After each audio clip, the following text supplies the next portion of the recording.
Good morning and welcome to SpaceX and Axiom Space's splashdown coverage of Ax-4, the fourth crewed mission to the International Space Station by Axiom Space. I'm Jesse Anderson, a senior production engineering manager here at SpaceX in Hawthorne, California. And I'm John Rackham with the Portable Life Support Systems team at Axiom Space based in Houston, Texas.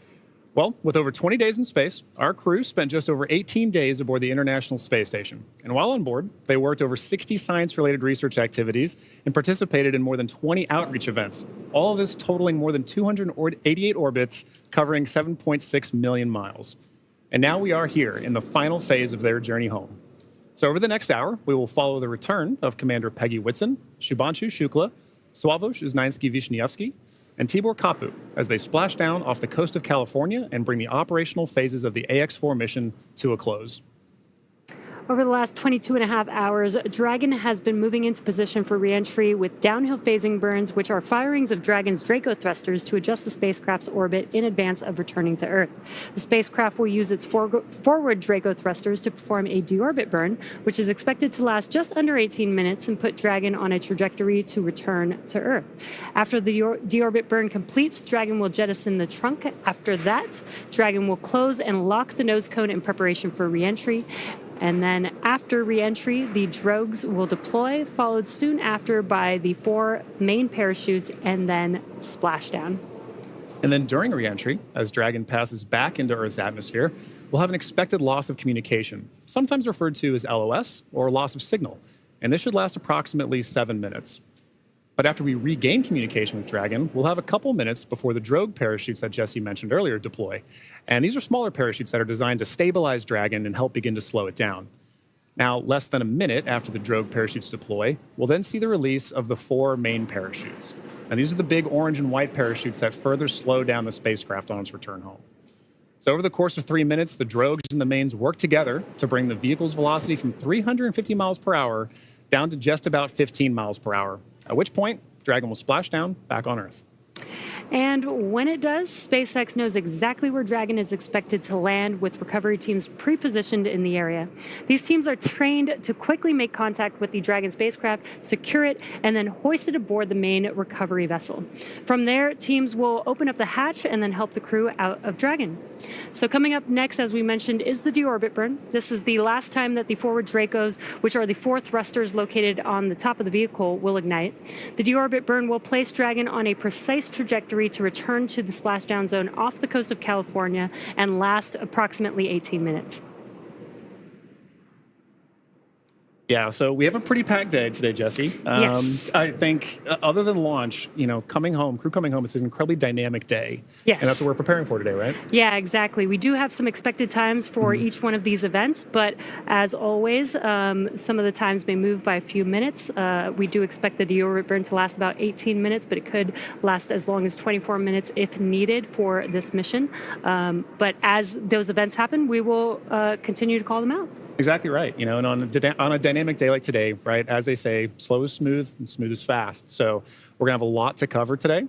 But much like launch day, we're excited about getting crew home, and we're excited to see, as they land, what we're going to be covering today. Yeah, exactly.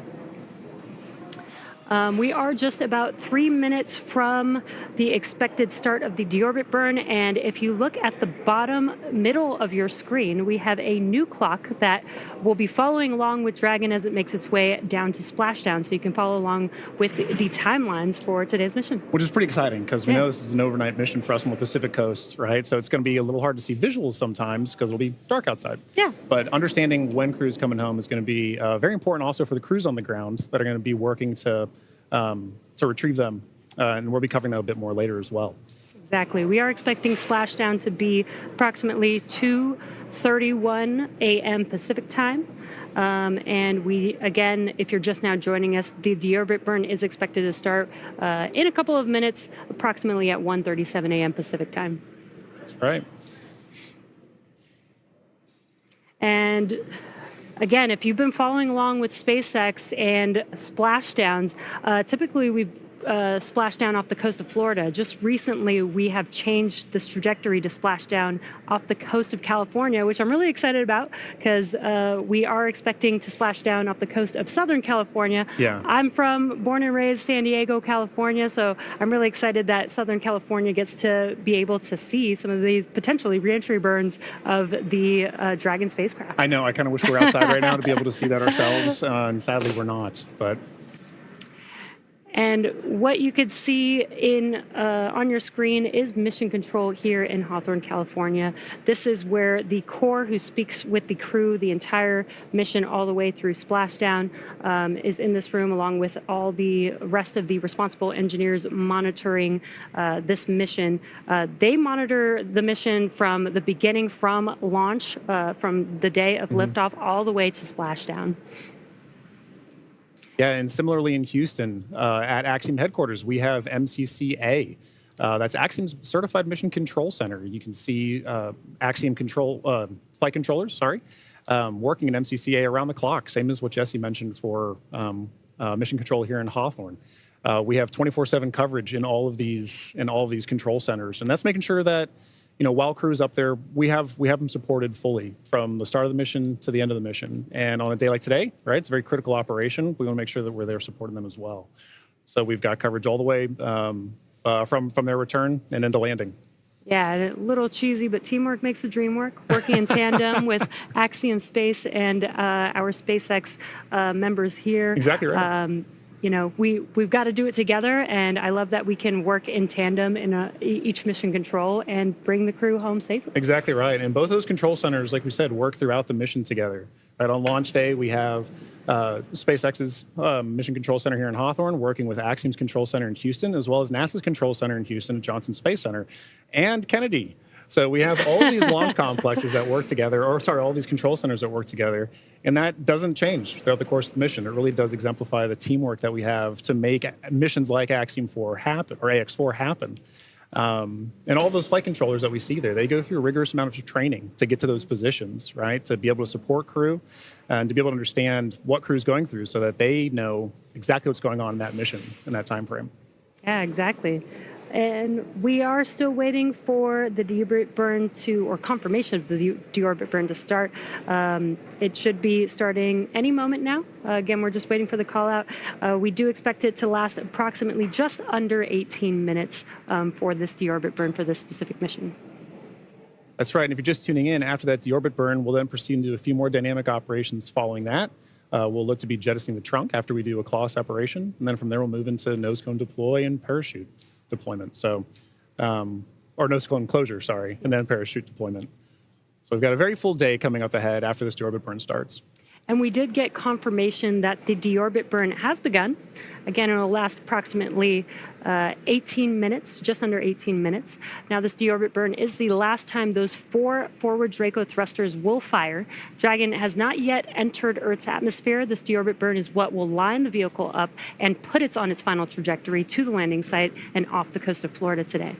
Right now, our crew are using their screens to keep tabs on the burn duration, Draco thrusters firing, and trajectory details like entry angle, spacecraft perigee, and how much distance remaining until deorbit burn termination.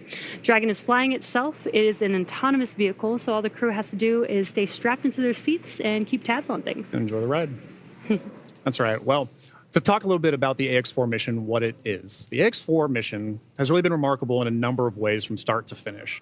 And each of these missions, like we talked about, demonstrate the amount of teamwork that we work on. But they're also iterations on the process of flying to and living on station. And each of these provide more opportunities to understand how we live and work together in low Earth orbit. And this crew has certainly done just that. Yeah, let's take a moment to properly meet and introduce the crew. Yeah. Our mission commander is Peggy Whitson of the United States. And we actually don't have enough time to cover her entire resume because it is incredible. But to give a few highlights, Peggy earned degrees in biology, chemistry, and biochemistry. She was the first female commander of the International Space Station. She has spent over 695 total days in space, during which she logged 60 hours across 10 spacewalks. She is a two-time commander for Axiom Space, having previously served aboard AX-2, and she was just inducted as a member of the 2025 Astronaut Hall of Fame class. And congratulations, Peggy. Pretty incredible. And up next is mission pilot Shubhanshu Shukla of India, whose call sign as test pilot is Shuks. Shuks represents the Indian Space Research Organization, or ISRO. And he's also an astronaut designate of India's inaugural human spaceflight effort, Gaganyaan, an Indian-built rocket and spacecraft. He was commissioned into the Indian Air Force Fighter Wing in 2006. He then achieved the rank of Group Captain in 2024 and has over 2,000 hours of flight experience aboard aircraft, including the Sukhoi 30 MKI, MiG-29, Jaguar, Hawk, and Antonov On-32. Pretty impressive resume. And our third crew member is mission specialist Sławomir Uznański-Wiśniewski of Poland. He is representing the European Space Agency as a project astronaut coming from the reserve class of 2022, much like Marcus Wand, who served as a mission specialist on AX-3. A scientist by trade, Sławomir has earned his master's degree of science with honors from Łódź University of Technology in 2008, Master of Science from Université de Nantes, and a graduate engineering diploma from Polytech Nantes in the same year. He also spent 2 years as the engineer in charge of the world-famous Large Hadron Collider in Switzerland beginning in 2018.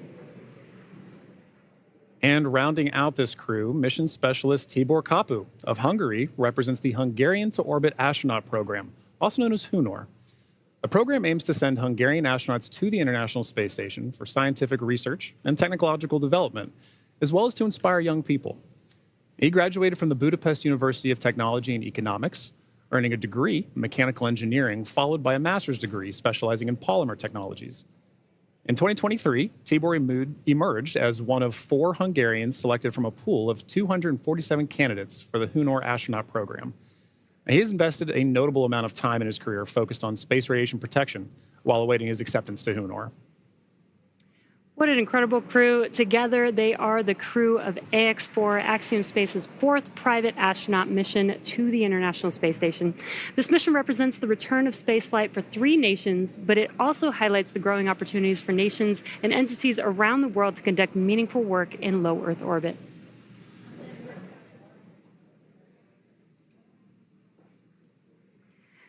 And we are, again, if you're just now joining us, the deorbit burn has begun for the crew, and this deorbit burn lasts just under 18 minutes. So we still have about 10 more minutes to go in this burn, and we are patiently waiting for that burn to conclude. Exactly right. And at the end of that burn, like we mentioned earlier, if you're just now joining us, we'll move into claw separation and trunk jettison before we move into nose cone closure and then parachute deploy. So we've got a few dynamic operations that are coming back to back, coming up here shortly. But, you know, Jesse, we were talking a little bit about that crew. I had the pleasure of meeting them a little bit before the mission, and you can really tell that this crew has taken it upon themselves to really make sure that a priority of this mission is outreach. They really want to ensure that who they are representing, the people that they're representing, are getting an opportunity to come aboard with them. And understand why they're up there, understand why they're going on missions like Ax-4, why Ax-4 is a mission that needs to exist to further everything. And I know that STEM outreach is something that you find pretty fascinating yourself, right? Yes, John, you already know that.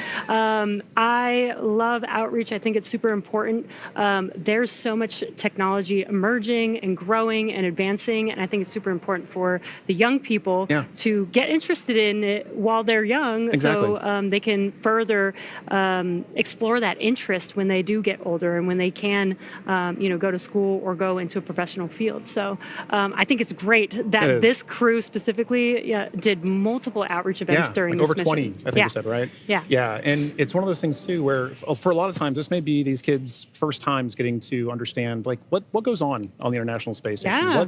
What kind of things can we research in space? You know, I know one thing that kind of resonated with me is, you know, when I got to meet Swav, as he's known by some, especially the crew. His background in microelectronics, right? He's carrying that on his research here today to understand how does space radiation, which is a huge problem to solve, right, for long endurance, for long-term, long-duration spaceflight missions, how are we going to solve the problem of space radiation? And not just for humans, but for electronics. And so for this particular mission, they were, and we'll cover a little bit of this later too, but they were flying some experiments to assess, like, how can we better protect these in orbit? So I think SWAV, Tibor, their backgrounds really help kids understand how can I tie my research to the practicalities and understanding of how do we live and work in space. Yeah. And honestly, this is what we do all of this for. This is what Axiom-4 is for, and other missions have been for, is to do that research. I think a lot of people don't realize astronauts are scientists. They are. They are. Doing a lot of experiments. Exactly. First and foremost, the reason we're up there is to understand how are we going to keep doing this? How can we keep doing this? So every mission that we work together, we learn from each other. Every mission that this crew goes on, from Ax-1 up through Ax-4 now, we all build on the last mission before it. We've been doing it for years. We're going to continue to be doing this as well. Yeah. So it's really exciting to see them put that emphasis on not just the research, but also the outreach to get the next generation of people to do the next missions. Yeah, I love it. If you're just now joining us, again, there is a clock in the middle of your screen where you can follow along with the timeline of the mission all the way towards Splashdown today. And also in the bottom right-hand corner of your screen, there's a little graphic showing Dragon and its thrusters firing. So while we are not showing some live views at this moment, you can kind of see which thrusters are firing, and there's a lot going on. So Dragon is very active right now, but love this new graphic that we have. Really cool to be able to kind of see. You might not be able to always see it live, and when we do see it live, I love you can actually see the little bursts of thrust. But in case we don't have any live views, you guys can follow along with that graphic in the bottom right corner. And speaking of live views, excellent timing. Inside of Dragon, with our commander and pilot there. That is at the front of your screen is Commander Peggy Whitson.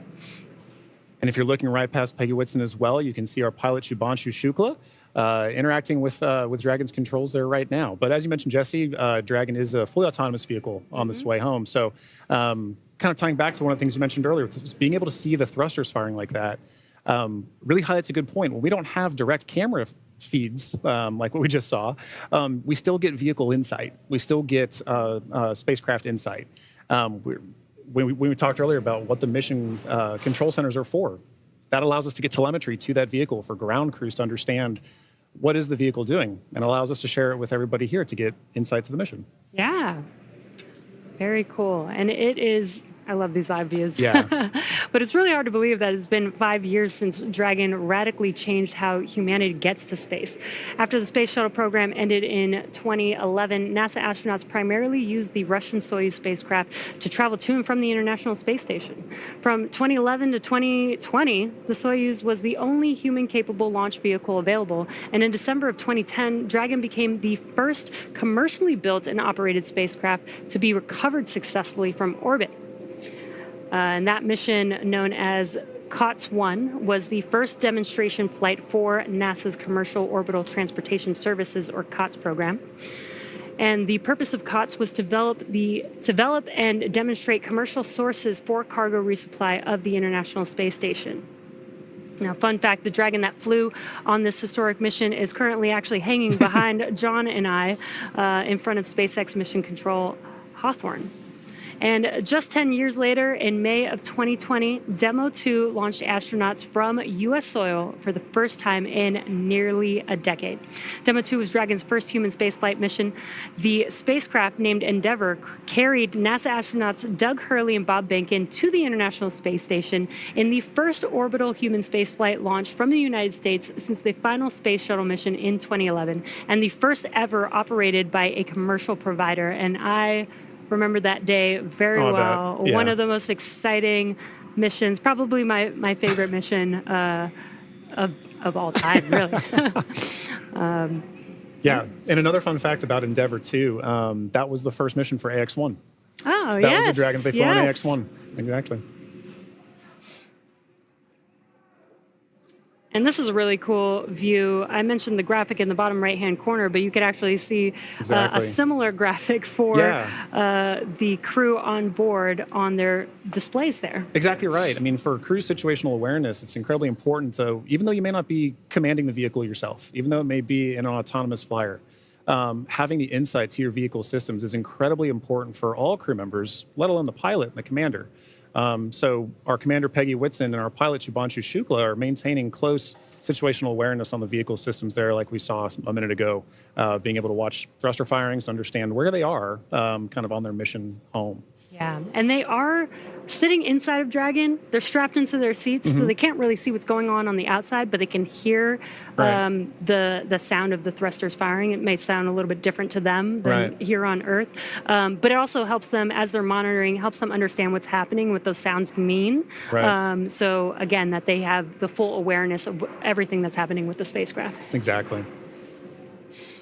Now, alongside the NASA missions, Dragon has also flown several private missions to orbit. In September of 2021, on the Inspiration 4 mission, Dragon became the first private spacecraft to take an all-civilian crew to orbit. And the following year, Dragon flew Axiom Mission 1, the first all-private astronaut mission to the International Space Station in collaboration with Axiom Space. Now, the first of now 4 flights together with Axiom Space to take commercial crews from around the world to the International Space Station. In September of 2024, the Polaris Dawn mission delivered the first commercial spacewalk. And most recently in March, Dragon supported the From-2 and NASA Crew 10 missions. Ax-4 is Dragon's second human spaceflight mission to splashdown off the coast of California after From-2 returned Dragon recovery operations to the West Coast just this past April. And from that first crew mission in May of 2020 to Axiom 4 today, Dragon has supported 18 human spaceflight missions and flown 70 crew members representing 20 countries. Overall, Dragon has flown 53 missions, carrying over 300,000 pounds of cargo to space.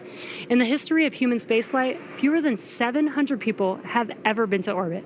At SpaceX, we want to help create a future where not just hundreds of people, but thousands and ultimately millions of people can travel off Earth to live and work in space and on other planets. Yeah, you know, Jesse, you mentioned basically all that lineage of the Dragon spacecraft, and it's sometimes easy to get lost in the numbers. But it really does highlight how we've built, same as what we were talking earlier for building on missions, right? We built to get where we are as a space industry with the Dragon flying, and it's allowed us to provide missions like X1 up through X4 together, like you mentioned, but collaboratively. And each of us, it allows each of us to play a role in these missions supporting. And so I always really love the teamwork aspect of this commercial spaceflight endeavor, and I think what you just mentioned there really highlights that.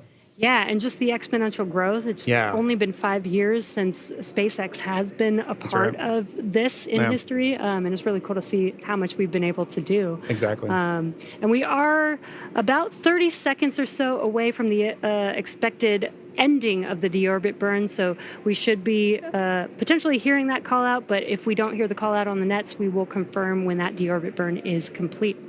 Exactly. And like we mentioned earlier, while we're waiting on those calls, we're still able to view some of the telemetry and insight to the vehicle that we have too. So once we kind of get some awareness that the vehicle is done doing its deorbit burn, we should shortly hear a call after that. But at that point, it's a good reminder that those calls, the telemetry, it serves as an operational synchronization point for all of us to kind of say, a major dynamic operation has just happened. Now, how are we going to regain the situational awareness to say, okay, everybody's back on the same page so we can continue executing all of the flight procedures that we have. So. Yeah, exactly. And we are awaiting the conclusion of the deorbit burn. And again, after that deorbit burn ends, we'll move into claw separation, trunk separation, or trunk jettison rather. And then we'll move into nose cone closure for the rest of the mission. Yeah. We are just in the beginning of the multiple dynamic events that we have left to bring the Ax-4 crew safely back home to planet Earth. Exactly. And we do have our recovery ship Shannon waiting patiently in the Pacific Ocean. We do have a targeted splashdown zone, so the crew aboard the recovery vessel is they're waiting, and once they splash down into the water, we'll send a couple fast boats, and then the recovery ship vessel Shannon, will meet the crew, lift the Dragon spacecraft on board to the ship, Right. Help the crew get out of Dragon, and then they'll eventually do some medical checks, make sure that they're all good. Exactly right. Board a helicopter and take them back to land. Exactly right. I mean, like that is still a part of the very dynamic operations. And SpaceX and Axiom are both providing crew on the ground to provide in that work. So we have the retrieval of the crew and our Axiom. Dragon, SpaceX, deorbit burn complete and performance nominal. Trunk separation initiated. Awesome. Great news. We heard that call out. We heard that call out that the deorbit burn has completed, which is great news. We're moving on to the next events. So at the moment, Dragon is doing a couple of things autonomously. It's isolating the thermal control system fluid loops from the radiator. This system is what will help keep the internal temperature of Dragon temperate for our crew during reentry, as it does heat up a little bit on the outside of the vehicle. Next up, we are waiting for the claw to separate. The claw connects the trunk to the spacecraft, delivers power, telemetry, and fluids, and claw sep is the first step in trunk separation. And we did hear that call out for the initiation of claw sep. So that event is now in progress. We're waiting for the conclusion of claw separation. Nominal trunk jettison. And all of that just happened. Claw separation as well as trunk jettison. There we go. And it's a good example of the kind of things that we're listening for on this phase of the mission. Really are back to back, and they're structured in a way that are very timelined, very expected. And so while we wait for those call downs, we want to be very cognizant of, is crew checking back in with ground, is ground checking with crew. But once the vehicle hits those certain points and the commands are retrieved, sent, executed, whatever. That we're waiting for those, and we're expecting those.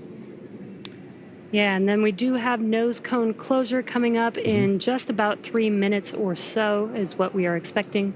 And in the background, Dragon is currently inhibiting those forward bulkhead Draco thrusters that we just used to complete the deorbit burn, ensuring it's safe to latch the nose cone shut for reentry. Also, the vehicle has initiated the nitrox suit purge. This will help keep the crew cool and comfortable during reentry, and which again is coming up in a few minutes, that nose cone closure in just about a couple minutes. Now at this point, the nose cone is preparing for closure. That's right. Yeah.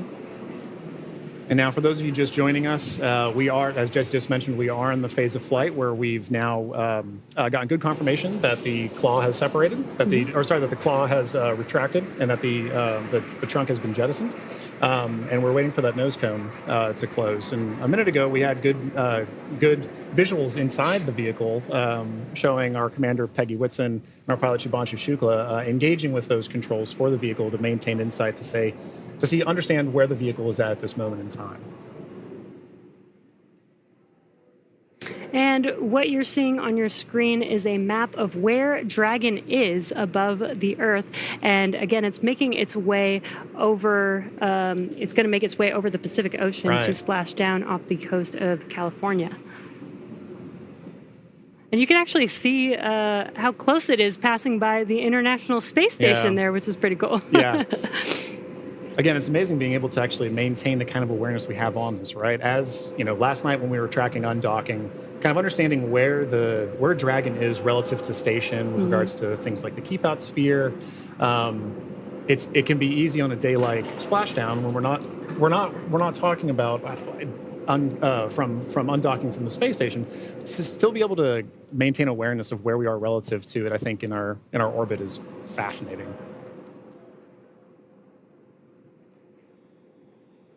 Again, we are waiting nose cone closure.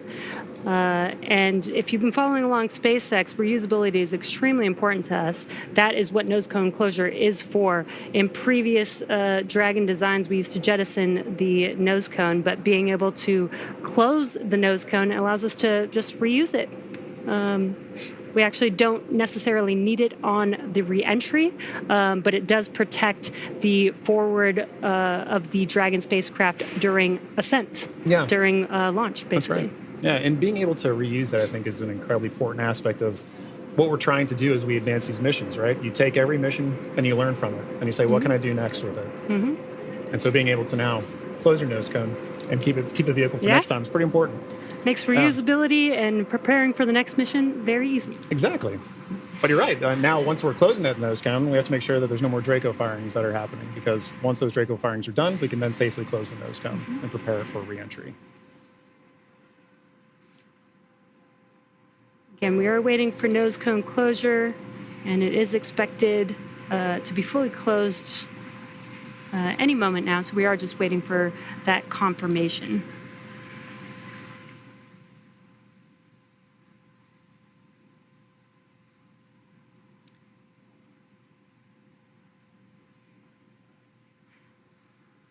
And if you're just now joining us, the crew has already completed a deorbit burn, which lasted about 18 minutes long. We had claw separation and jettison of the trunk, and nose cone closure is now in progress. Again, we're waiting for that nose cone to fully close, and then we'll begin to reorient the vehicle as it's lining up with its landing zone and prepare for re-entry through the Earth's atmosphere. That's right, and that landing zone for today is in the Pacific Ocean. In previous Axiom missions, we've gone to the Atlantic, but for this mission, we'll be splashing off the coast of Southern California. And at that point, once crew has landed has splashed down, rather, sorry, we'll be dispatching crews out to the crew to retrieve them, pull them aboard Shannon, our SpaceX's retrieval vessel, and at that time, ground crews will also be assessing crew, making sure they're okay, and Axiom Space personnel will also be providing support to the crew as we pull them back on board. Yeah, and what you saw on that graphic is we do have a few different splashdown zones. Today, we are expected to splash down off the coast of San Diego today. And there you can see the trajectory that Dragon is going to be making as it makes its way to that splashdown zone. That's right. So if you're in Southern California, you should get some pretty good views. We won't have any here today. We're inside. But we will be following along closely, obviously. Once those parachutes deploy, we get good visual confirmations of crew. It's important to note that the ground crews will know exactly where Dragon is landing, or splashing down, rather. And at that point, we'll be able to go out and retrieve them. But prior to that, you should get a pretty good view of Dragon coming in. Yeah. I think it's a pretty cool view. I've seen the videos, haven't seen it in person just yet. Hopefully one day I'll get to see re-entry of a crew. But if you're in Southern California and you go outside in about 15 minutes or so, you might be able to see it. That's right.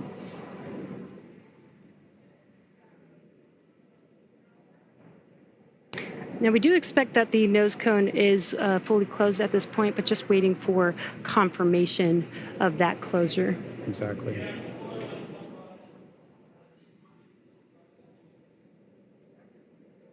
Again, the nose cone helps protect the forward bulkhead thrusters and just the forward section of the Dragon spacecraft during ascent. And closing the nose cone, again, just helps with recovery.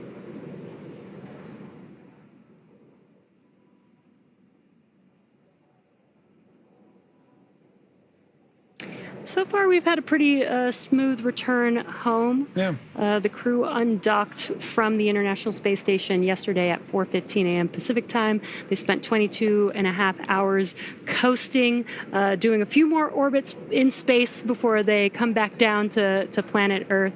And we're just under 30 minutes from them splashing down. And again, we have this new clock on your screen, in the middle of your screen, where you see that countdown to splashdown, which I love, because now you can see there's about 26 minutes before we expect them to splash down in the Pacific Ocean off the coast of San Diego today. Yeah, I think having the countdown really helps bring home that they're almost here.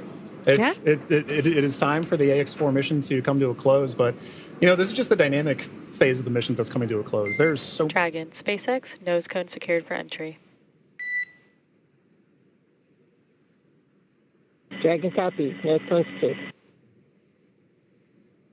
And great call out there. Yep. The nose cone is now fully closed, ready Excellent for reentry. confirmation. And what you're seeing on your screen is the core, the crew operations and resources engineer. That's who was talking with the Ax-4 crew just now. Right.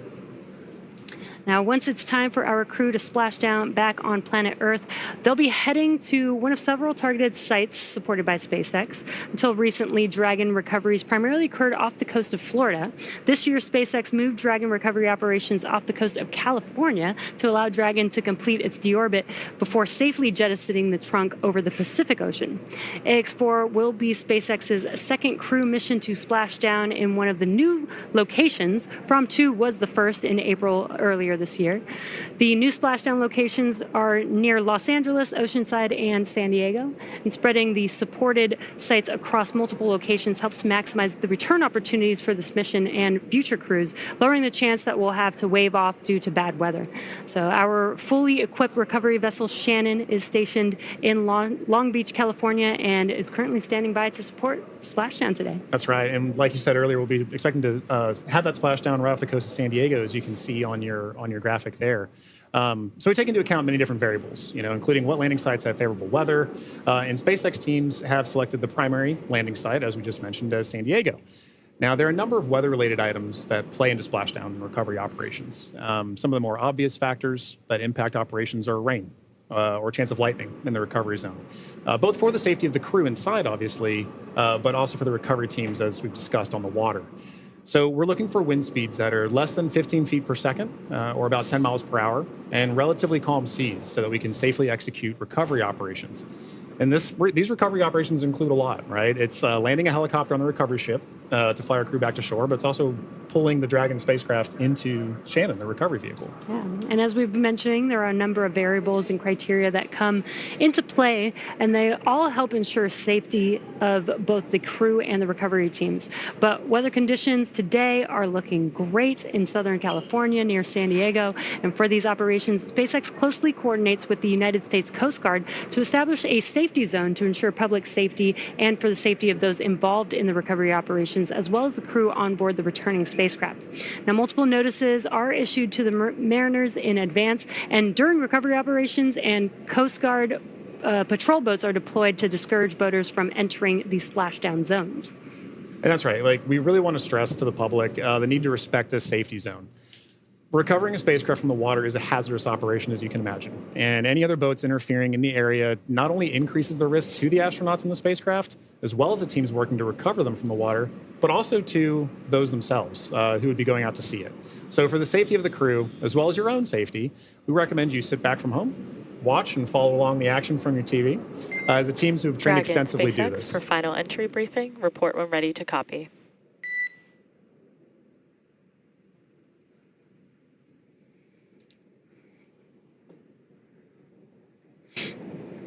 Dragon's ready to copy.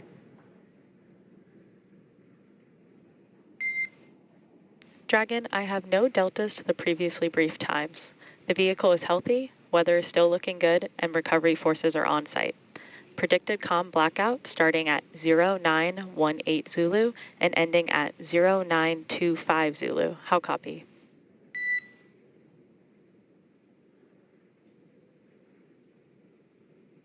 No deltas to the timeline. Everything's healthy and weather looks good. 0918 to 0925 for the COM blackout. That's a good readback, Dragon. And with that, I'll be looking for you to verify that tablets are secure, visors are down, and restraints are tightened no later than 150 kilometers. Dragon copies. Welcome.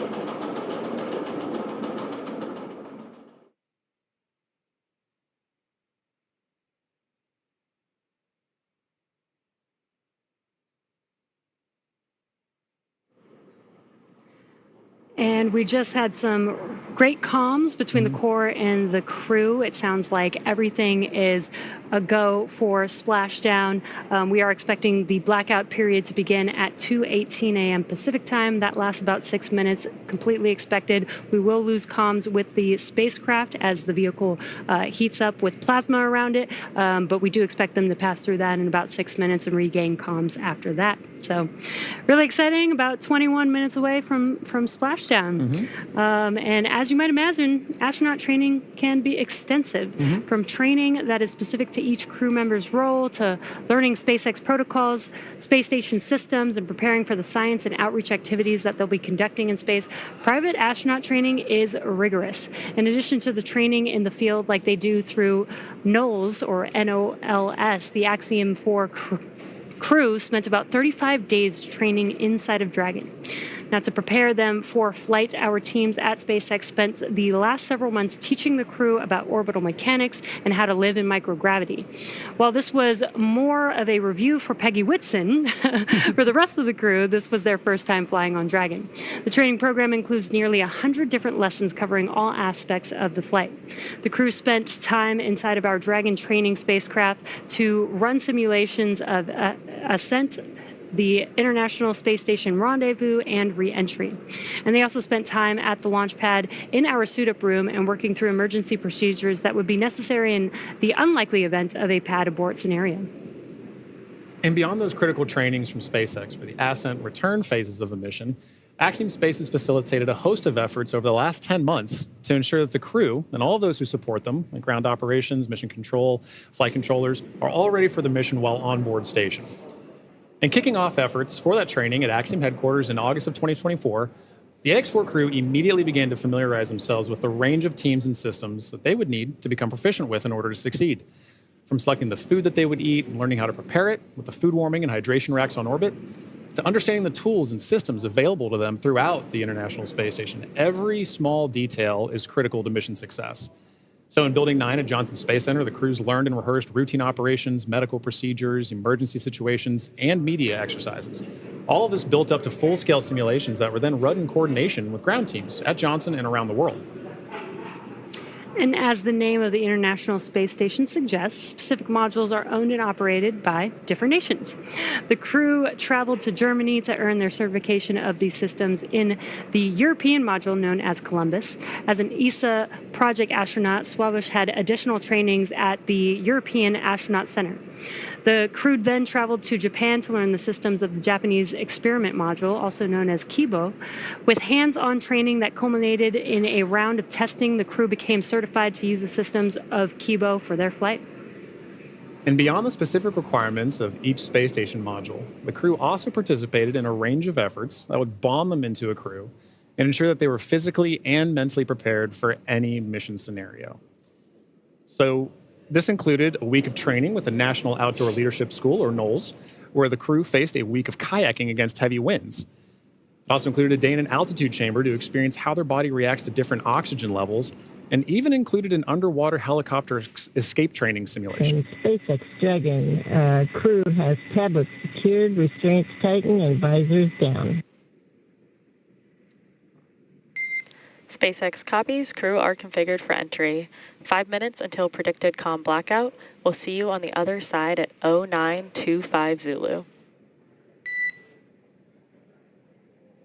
Copy 09250 on the other side of the blackout. Okay, and good comms there from crew that they are ready and configured for their return time. And, you know, an aspect of that is to wrap up our discussion about training. That's a major training point for crew, understanding how their return phase is going to look so that they know, let's go ahead and call ground and let them know that we're ready for maintaining it. So training really is at the heart of any successful mission. You plan, you train, you fly in that order.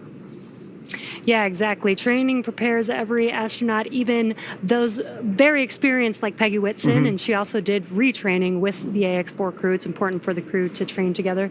But this prepares them for any phase, any potential scenario in their mission. Exactly right. You know, and missions like this are important milestones for everyone involved, from the crew members who fly to those that they represent, to the host of scientists and engineers around the world who have an opportunity for their research or their technology to be tested in microgravity. Everyone learns from these missions. And for Axiom Space, this is at the heart of why we do these missions. We're building opportunities for others to advance what is possible and expand what is known. And we want to enable every human everywhere to take part in this. Now, after a beautiful launch on June 25th, the Ax-4 crew docked with the International Space Station a little over a day later, opening the hatch and greeting the Expedition 73 crew on June 26th. The crew shared some good words in a welcoming ceremony and an astronaut pinning that we don't have there, but did happen, before quickly getting to work on their extensive itinerary. Each crew member brought with them a host of research, technology demonstrations, and outreach objectives, ranging from human physiology to space radiation impact studies, and even some gardening while they were up there. So this crew maintained a very full timeline, but they prepared for this, part of their training. Each crew member wanted to ensure that every minute of this mission was utilized and that all of their objectives were hit. So Peggy, Shooks, Suave, and Tibor were ready to work with their time on board. Over the course of 18 days on board the station, they accomplished over 60 research activities, as well as more than 20 outreach events. But as their time on station came to a close, the Ax-4 crew participated in a brief farewell ceremony where they said their goodbyes to the Expedition 73 crew. And now for more details on the incredible work performed by this crew on orbit, check out axiomspace.com to see more. Yeah, I love that this crew did so much outreach. 20 events in 18 days is pretty remarkable. Yeah, it's so pretty very impressive. impressed. Plus the 60 experiments on top of that. So I mean, and as we discussed earlier, it was a huge priority for them to be able to conduct those outreach events for the people of their countries who may not have had a chance to talk to an astronaut to understand why are we going to space. Now they have a better understanding of that, and like you mentioned earlier, it's get them started young. Let them understand the passion of it. I know that my nieces, my nephew, right, they're excited about space. Yeah. They want to be involved in space too. So I can only imagine getting a call from Tibor, getting a call from Suave, and understanding what are we doing up there. Oh, that would be so awesome. Yeah. Now we are expecting that blackout period coming up here in just about a couple of minutes. Now this blackout period, this is when the Dragon spacecraft re-enters back into the Earth's atmosphere. What's going to happen is there's going to be a lot of plasma buildup as it's getting more through the atmosphere. And that plasma is getting to about 3,500 degrees Fahrenheit, building up around the spacecraft. So we will be losing comms. This is expected. Today we're expecting it to last about 6 to 7 minutes, and then we'll regain comms. And you'll probably hear the core after the expected blackout period time has ended. Make some comms, some calls to the crew until they regain the comms and get confirmation from the crew that they can communicate with each other. That's exactly right. You bring up a good point. An expected loss of comm, or sometimes you'll hear loss of signal or LOS. It's an expected part of spaceflight. It is planned for. They are predictable, and mission operators or flight controllers work through that to understand when are we going to be able to have and maintain communications with the vehicle, communications with crew, and that can happen at any time during the spaceflight. So for this 5 minutes, right, based on the physics you discussed of the vehicle heating up, you know it's going to happen, and ground crews can predict for that and work around it. But it's a good reminder that we're waiting for those verbal cues, not just visual cues that we'll get. So we've been able to see some visual cues today of crew in their suits, but also be looking for visual cues later, right? Good parachute deploy. We're also listening though for good verbal cues. So we heard a minute ago, Commander Peggy Whitson was calling down saying that crew is in a good configuration for us to go into this period of no comms. Yeah, and we do expect that blackout period has probably begun at this point. That's and right. Speaking of visual cues, I've had the opportunity to talk to some of the astronauts that have flown on our Dragon spacecraft, and they've said it's kind of one of the most spectacular sights they've seen. Really? With different, they said it looks like sparks outside of the window, but with multiple different colors, multiple different looks of what that plasma heating up around the vehicle looks like. So they should be experiencing that right now. The Ax-4 crew still inside of the Dragon spacecraft. Again, this blackout period will last approximately 6 to 7 minutes. And again, we won't hear any comms throughout this period until the expected blackout time is complete, and then we'll start hearing comms from the core calling out to the crew. That's right. As we begin the second half of entry, Dragon is now beginning to flush nitrox into the cabin and continuing to top off the Ax-4 crew's suits with cool air. Again, this is what will allow the cabin temperature to remain comfortable while, as I mentioned, the external temperatures reach 3,500 degrees Fahrenheit. The heat shield is pointing forward, leading the spacecraft to the landing site. Dragon's primary heat shield is comprised of PICA 3.0, which stands for Phenolic Impregnated Carbon Ablator. First generation PICA was first developed by NASA for studying and sampling comets within our solar system.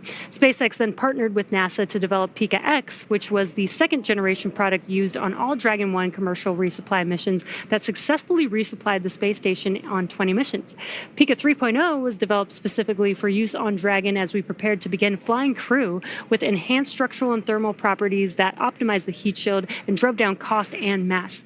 The remainder of the Crew Dragon spacecraft is composed primarily of a SpaceX proprietary ablative material. It's another class of thermal protection which is lighter weight versus PICA and protects the underlying composite structure during re-entry to ensure the structural capabilities are maintained.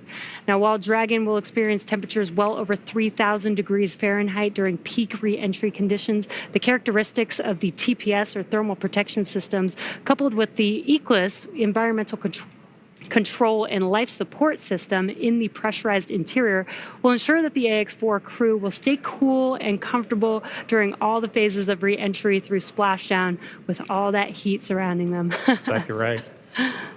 Well, now, as Ax-4 set a new benchmark for private astronaut missions with the most research activities executed aboard an Axiom space mission to the International Space Station to date.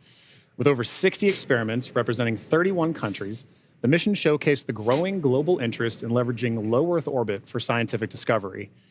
The research portfolio included 8 technology demonstrations, 12 life science investigations, and 27 research projects. And this research spanned a wide range of disciplines, from cancer biology to regenerative medicine to even artificial intelligence, agriculture, and materials science. And this further demonstrates how low Earth orbit is a platform for innovation. Now, many of these studies were designed to address challenges both in space and on Earth, such as improving disease modeling, enhancing food security, and developing smarter autonomous systems. Now, the scale and diversity of the Ax-4 research portfolio reflect a shift toward more collaborative science on orbit together, positioning commercial astronaut missions as catalysts for advancing knowledge and solving real-world problems. You know, Jesse, I think this is one of the most important things about a mission like this, is it allows us an opportunity to understand we have a number of problems that we're trying to address on Earth, and it is a unique opportunity to be able to go to low Earth orbit and understand some of the key aspects of that kind of research. And missions like Ax-4 really allow for those kind of problems to continue to have momentum behind them to be solved. The International Space Station has been tackling so many of these problems for over 2 decades now. Yeah. And that research needs to continue. It needs to keep going. I think a lot of people don't realize that some of the stuff that we have that seem very simple and common to us here on Earth actually sometimes come from the research that happens in space. Exactly right. Exactly right. One of the things we were talking about earlier is a major aspect of long duration spaceflight is the radiation impacts. And I know for me personally, I thought one of the really interesting research topics or research experiments that was being conducted on orbit for Ax-4 was looking at what are the different materials and properties that we can use to protect against space radiation. So during the mission, we had a great call between Peggy Suave and Dr. Lucy Lowe with Axiom Space to discuss exactly what it is that we're trying to protect for and understand why space radiation is so difficult to wrap. So, you know, missions like Ax-4, they're all important. And we are now seeing great confirmations of the Dragon spacecraft making its return back to Earth right now. And while we are in a blackout period, this is an excellent view, seeing Dragon from the ground as it's re-entering back into Earth's atmosphere. Now, that blackout period is expected to conclude at 2:25 a.m. Pacific time, so just a couple more minutes here, and then hopefully we'll get some comms back between the core and the crew. But in the meantime, at least got some cool views of the crew almost back down here on Earth. Exactly right. And you know, making that kind of visual confirmation is such an important part of what we're tracking today. We're tracking a lot of very dynamic operations. And so being able to see what we see on the screen there is incredibly important for mission controllers. Dragon, SpaceX, comm check.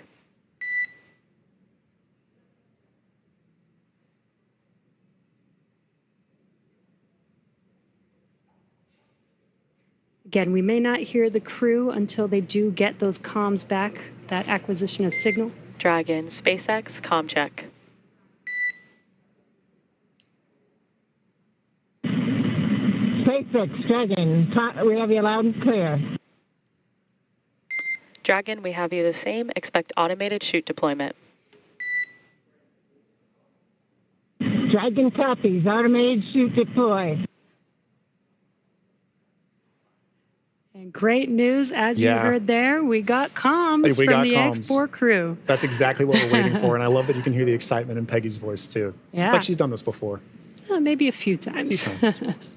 A great live view on your screen inside of Dragon as they are re-entering the Earth's atmosphere. And we did hear confirmation that there will be the automatic drogue and parachute deployment coming up here shortly. And on your screen with that great live view. GPS converge. Expect nominal altitude for drogue chute deploy. Copy. Nominal GPS chute deploy. And we're going to hear a lot of comms back and forth throughout these last 5 minutes here as the Corps will be calling out their altitude as they're making their way down, as well as when the drogue parachutes deploy and the main parachutes deploy. And then as they get closer and closer to Earth, just keeping the crew updated with how close they are before splashdown so that they can expect that splashdown. Exactly right. Exactly right. And those are the things that crew that you're seeing there on the left side of your screen are following along with their onboard telemetry. And for you at home as well, you can see on your screens as well, things like vehicle speed, vehicle altitude. All those are really important metrics that we're trying to understand as part of the visual confirmations, the audio communications or the verbal communications that we've gotten with crew. We're also getting vehicle communications and telemetry to all understand how we're looking as we lead up to these next 4 minutes before. And there you can see on your screen, the seats are rotating for the crew. This prepares them for that splashdown, so they do brace for drogue window. They do reorient the crew depending on the dynamic events that are happening, so the crew does lean back during re-entry. Crew is braced. And then they are sitting up a little bit more upright for those drogue and main parachutes to deploy. That's right. Having them in that position helps distribute the forces correctly so that when they're experiencing that dynamic event, they're as comfortable as they can possibly be. Yeah. We're now waiting for confirmation that the Dragon's chutes have deployed, coming up here just in under a minute or so. Just prior to the deployment of the initial drogue chutes, Dragon automatically safes the propulsion system. Dragon then deploys its drogue parachutes to stabilize and decelerate the vehicle. Then just before drogue deployment, seats automatically rotate to 26 degrees, which we just saw there, to keep the crew within acceptable G limits for entry and landing. And excellent view. Great view. Drogue parachutes are deployed.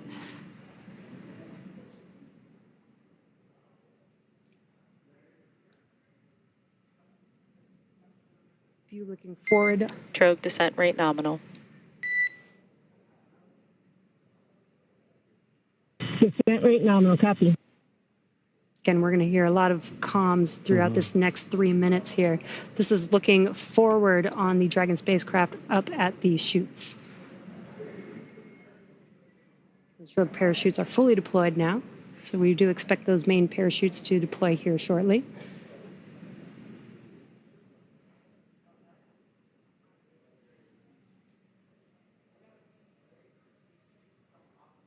If you're just joining us, we have now confirmed that the Ax-4 crew on their return home is roughly 2.5 minutes out from splashdown, and our main chutes have deployed. Main chute descent rate nominal. Copy. Main chute descent rate nominal, 1,000 meters for Dragon. We copy 1,000 meters. Great visual confirmation as well as those comms that the 4 main parachutes have deployed. Again, we are going to be slowing down the vehicle from 350 miles per hour all the way down to just about 15, 16 miles per hour by the time that the vehicle touches down and splashes down into the ocean. Exactly right. You mentioned these beautiful visual confirmations that we're getting. An important aspect of today's specific splashdown is that it's occurring at night. That's Dragon 800. Copy 800 meters.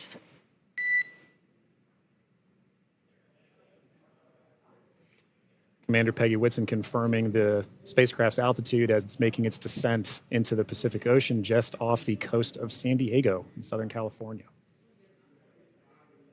Yes, love that it's coming off the coast of my hometown. 600 meters. 600 meters. And at 600 meters, we're just under a minute before that expected splashdown. The landing in water is a lot simpler and more reliable. Provides a little bit of margin against unlikely parachute issues. We did have to learn how to make Dragon waterproof as we are splashing down into the ocean. But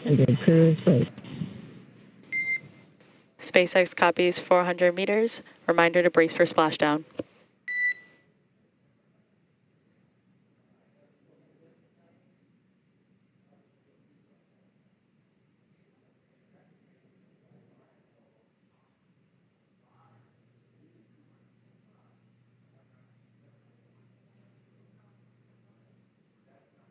Oh, that's a pretty cool view. Yeah. That's right. Maintaining the vehicle's signature through things like cloud layer and any kind of atmospheric disturbance allows us to maintain visual contact with the vehicle as it's making its final descent towards water landing. And it's a little foggy, as you can see there. Yeah, Pacific fog is rolling in. We've got some very bright lights as Dragon, you can see the ocean there. Dragon is about to touch down in just a few seconds here. And working their way towards the vehicle are the SpaceX and Axiom support teams that will be present for the next phase of our splashdown coverage today. At this point, we'll be waiting for confirmation of the crew's safe landing, and then we'll move into the phases of this mission, which are really, let's recover the vehicle, let's recover the crew, let's make our assessments, and at that point, we'll be covering. And we have splashdown of the Ax-4 crew back on planet Earth. Welcome home.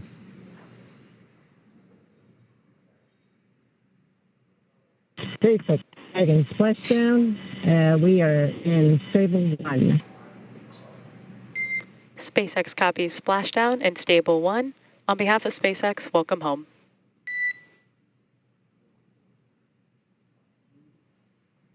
And thanks for the great ride and the safe trip, and Grace is happy to be back. We are happy to have you back home safely as well.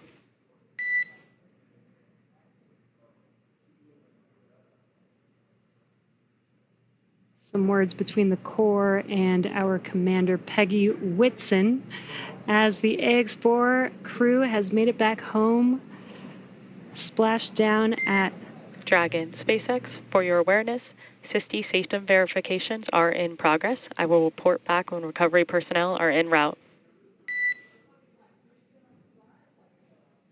Dragon.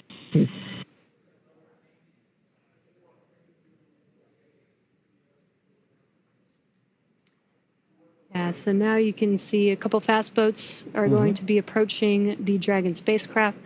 They're going to start with making sure that the spacecraft is safe. They're going to do some sniff checks. They're going to pick up those main parachutes. As Dragon splashed down, the chutes were immediately cut to make sure there's no safety issues there. So we'll pick up those main parachutes up.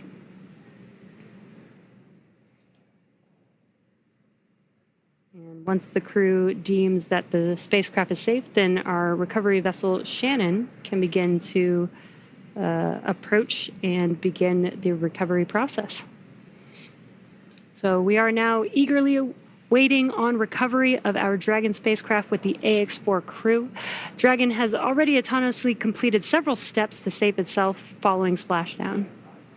So for those of you just joining us, the return of Ax-4 has gone smoothly so far, and we just got great confirmation that crew has splashed down. So Dragon successfully re-entered the Earth's atmosphere, followed by deployment of its parachutes to slow the spacecraft down to a gentle 15 miles per hour. And at that point, they successfully splashed down in the Pacific Ocean at 2:31 a.m. Pacific time, off the coast of Southern California. So at this point, like you mentioned, Jesse, we are just waiting for Dragon's recovery from Shannon. Yeah, upon detection of landing, Dragon automatically releases the main parachutes to prevent wind from pulling the spacecraft. Dragon then automatically saves any pyrotechnics still present on the vehicle and may automatically perform additional minor system reconfigurations. The astronauts remain seated and in their suits at this point, but the onboard air conditioning keeps temperatures in check inside the spacecraft, and the communication systems on board remain powered so the crew can continue to communicate. And as we're watching, SpaceX has 2 fast boats in their recovery fleet, which move very quickly to get to the splashdown point. And those are being followed by Shannon, the main recovery vessel, which will move into position upwind of the spacecraft.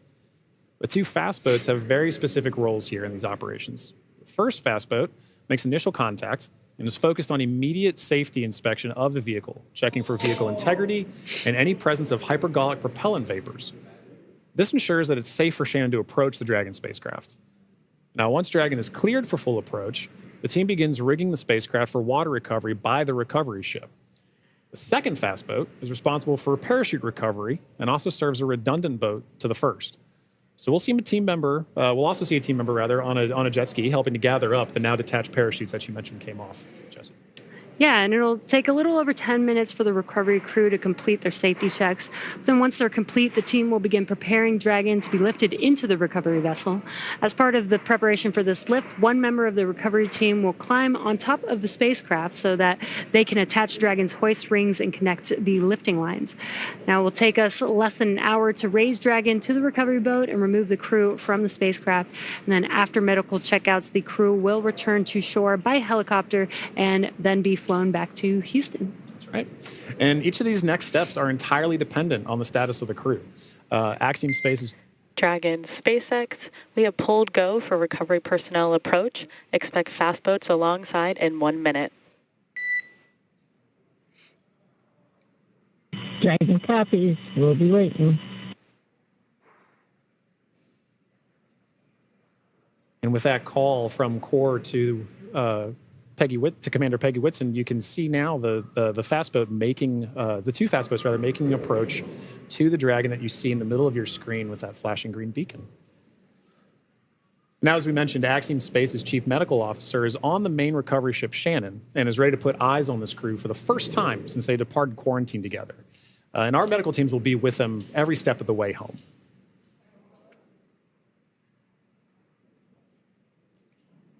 It is nighttime, so we do have this infrared camera to help us see a little bit more clearly. That's the Dragon spacecraft in the middle of your screen there.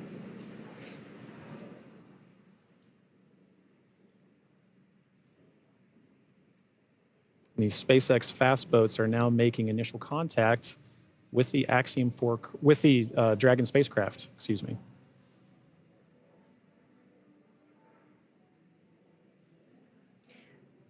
You can also see the red and green lights on Dragon, just similar to starboard and port on a ship. We have that for nights like this where it's a little bit harder to see the orientation of the vehicle, so those red and green lights help us understand which side of the vehicle and orientation that we are approaching.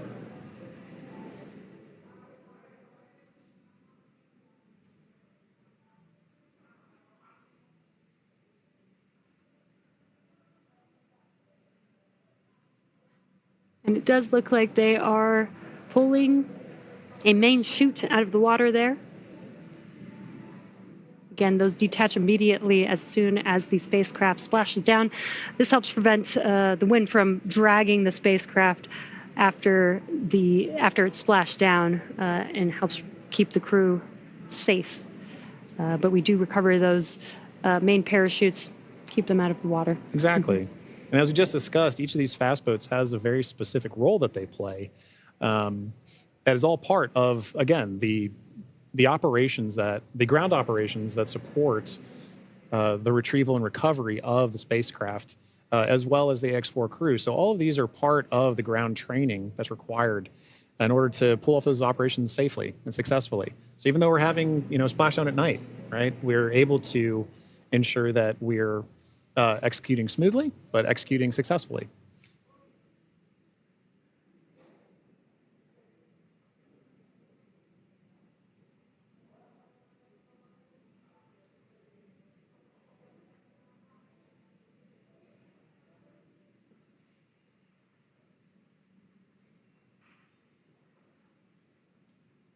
We're now looking at some additional views that we're getting in of the fast boats making their contact with the Dragon spacecraft.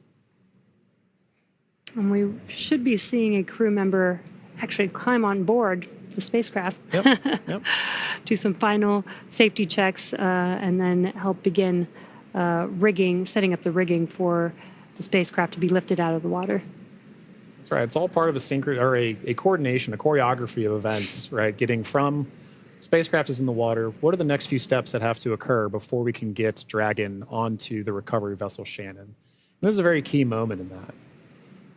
Yeah, and right now you can see them doing the sniffs, making sure that there's no hazardous gas or chemicals around the vehicle and that it's safe for the team to actually approach and climb onto the spacecraft. And as always, the recovery crew is wearing the PPE necessary to perform these operations. PPE is personal protective equipment. And it's a good reminder that even in this phase of the mission, we're excited crew is home, but the job's not done yet. We're taking this time to make sure that we're operating smoothly, that we're operating safely, so that we ensure a safe return for the crew on board the vessel and back home to their families and teams. Yeah, we call conclusion of the mission when the crew egresses the spacecraft. And egress means to exit the spacecraft.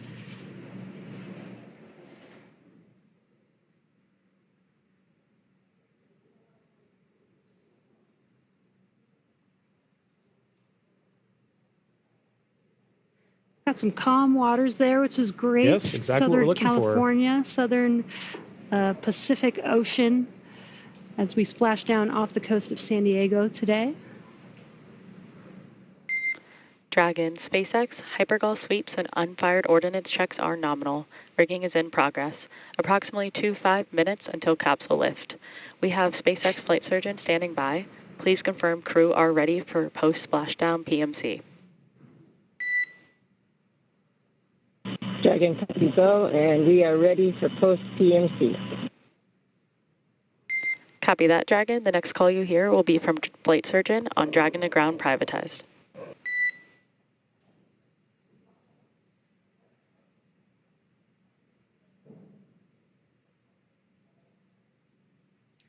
And you heard those comms. The team is going to do some medical checks. They are going to do that on a private net. And that's what those comms were, confirming that they're switching the nets that they will be communicating on. And this is just to make sure that the crew is feeling okay. Exactly right. Through all those dynamic events. Yep. While for us watching Dragon re-enter the Earth's atmosphere from afar, there's a lot going on in that spacecraft there with the crew. So just making sure that the crew is feeling good and checking in with how they're doing. Exactly. It's an important touch point for kind of reaching a key milestone on the return trip home. As just mentioned, it's a very dynamic phase of flight.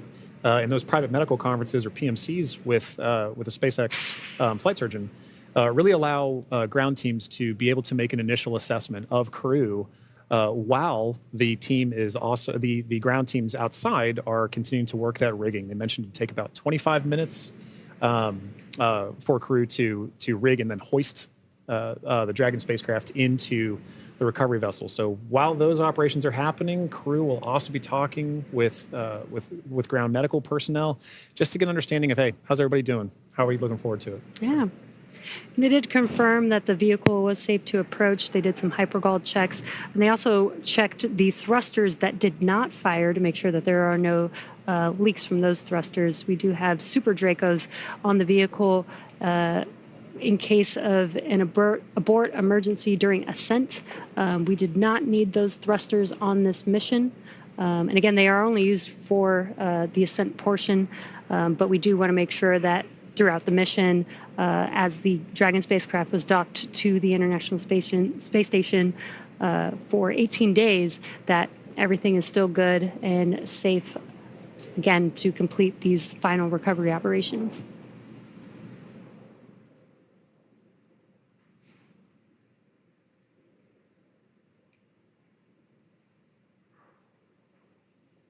And again, it's a little dark because it's early, very early morning, but you can see the little window on Dragon and the light.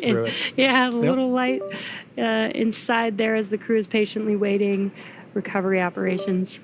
It's a very different view that they're having outside that window than they had for their flight up and their flight home. Yes. But all the same, I'm sure that they're also glad to say, hey, we're home. If you're just joining us from home, you are seeing live views of the Dragon spacecraft that has returned home from the Axiom-4 mission. After launching on June 25th, the Axiom-4 mission... Dragon SpaceX, Dragon to ground is now unprivatized. Com check. We have you loud and clear on Dragon ground. Copy, Dragon. We have you the same.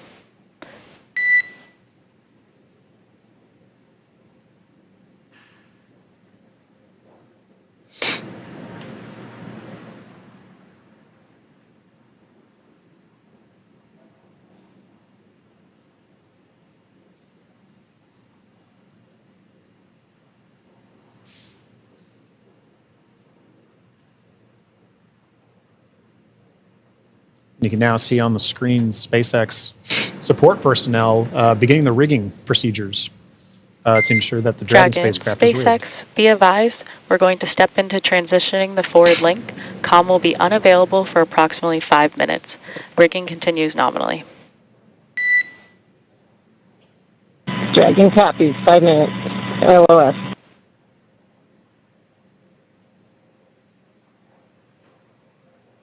Again, the Corps just keeping the crew updated with the operations that they're performing. They won't have comms for about 5 minutes, but rigging is continuing, as we can see there, with the recovery crew member standing on top of the spacecraft. Yeah, working very important procedures for the next phase of the Ax-4 mission. And for those of you who have been following along since June 25th, when a Falcon 9 lifted off from Kennedy 39A, this was a pristine new Dragon. That crew had the privilege and the pleasure of naming Grace. And now that it's gone through its first mission and landed back safely in the Pacific Ocean, you can see exactly what the spacecraft goes through on its return home, but very much a sign of a successful mission.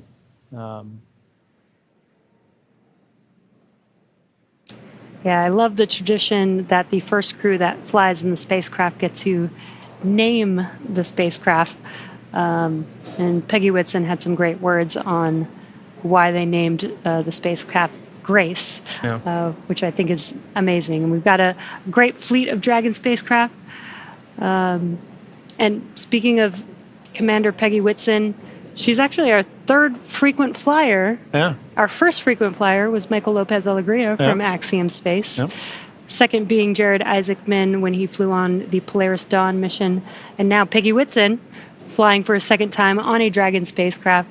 At SpaceX, we're trying to make these vehicles reusable, just like aircraft when you fly and fly over again multiple times a day. And we're getting closer and closer to that with the same crew members flying again, which is awesome. And it's important to note, right, that kind of mission-to-mission lineage, right, allows crew members like Peggy Whitson, like Michael Lopez Alegria, to better help inform the next crews that are coming with them, right? The more familiarity familiarity that you get with the vehicle, the better equipped you are on your mission. And I, as a personal Peggy super fan, I cannot imagine a more fitting astronaut to be able to give a name to a new vehicle. I love the messaging behind why they chose to name it Grace. And to your point, Jesse, about the frequent flyers, I loved that during launch we could see I don't know if it's a new tradition potentially, but we got to see some boarding passes that SpaceX provided to the Ax-4 crew, and because of her frequent flyer status, Peggy Whitson got a gold boarding pass, and I absolutely adore that she was able to have that distinction. Yes, just add it to her resume. Yeah, you can add it to the resume. SpaceX frequent flyer.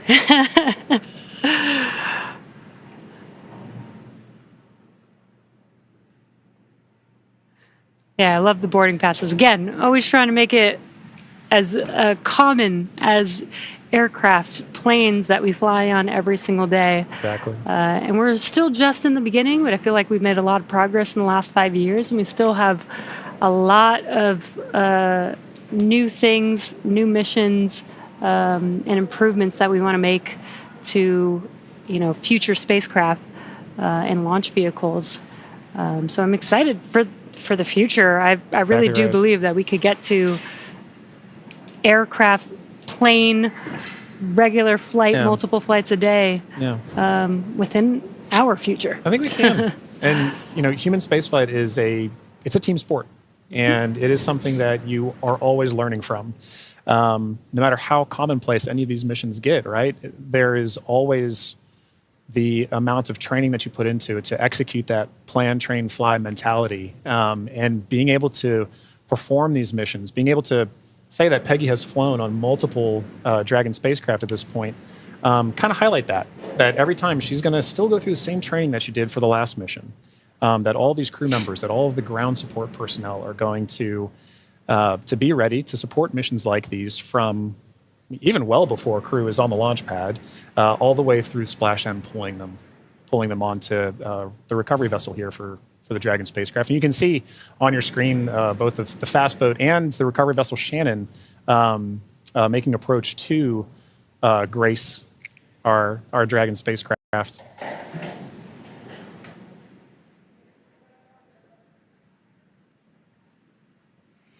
There you could see what we call the Dragon nest. When the spacecraft is lifted up out of the water, it's going to seat into that ring that you see there at the end of the recovery vessel there. And once the spacecraft is nestled into the nest, it'll translate to a deck that meets the height of where the hatch on the Dragon spacecraft is. That'll enable the crew to egress or exit the spacecraft easily onto a platform in the recovery vessel. And talking about the crew, Jesse, we've mentioned this idea of this kind of understanding the aspects of spaceflight, as mentioned earlier, being able to do STEM engagement on the mission, but also being able to spend time and honestly, your crew commander being somebody like Peggy Whitson. For Shooks and Suave and Tibor to be able to take that knowledge back to their respective space agencies and to their countries is a huge step forward for what you just mentioned earlier about making sure that that human spaceflight as a team sport continues for everybody to understand what's going on, because now Shooks and Suave and Tibor have a very important distinction, and they now have a very unique perspective on what it takes for a human spaceflight mission to occur. as first time astronauts, they're going to take back all that knowledge from their time on the International Space Station and be able to make huge impacts with their space agencies in their countries. Yeah, I'm sure they learned a lot from Peggy Whitson, but also the other crew members that are currently on board the International Space Station. They got to interact with so many different people with diverse skills. Exactly. And 18 days is quite a long time in space. It is. So it's a good amount of time. I believe this is the longest duration for an Axiom space mission so far. That's right. We heard a lot of those kind of sentiments shared between the Ax-4 crew and the Expedition 73 crew currently on the International Space Station during their farewell ceremony, during their undocking last night. It really kind of underscored the aspect of once you're up there, once that hatch is open, it's all one team. It is, like we keep saying, it's a team sport, but once they were in there integrating with the Expedition 73 crew, that Ax-4 crew was learning so much more. And it was highlighted in everything that they were able to execute, right? We mentioned earlier over 60 research projects, over 20 STEM engagements, outreach events. Over 18 days, that's an incredible amount of time packed into their timeline, just coupled with sleeping, sleeping and being there. But also like the aspects that they're not timeline, but engaging with the crew, sharing cultural touch points, understanding each other, getting to learn each other. And they did have the benefit of getting to meet this Expedition 73 crew before their flight. So by the time they were opening that hatch, they kind of knew each other. And I think it's an incredible aspect of this mission for sure. That's so awesome. Yeah. I wonder what their comms were. I'll meet you in space. Exactly right. I wish I had the ability to say that. That'd be so cool. One day when we're all able to fly in space. All right, sounds good. I'll see you in space then. See you in space, John.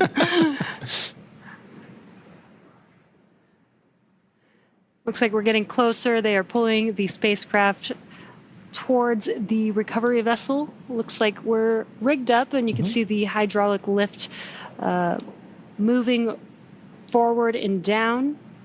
And then it will begin to lift the spacecraft out of the water and again into that Dragon nest that you see there on the recovery vessel.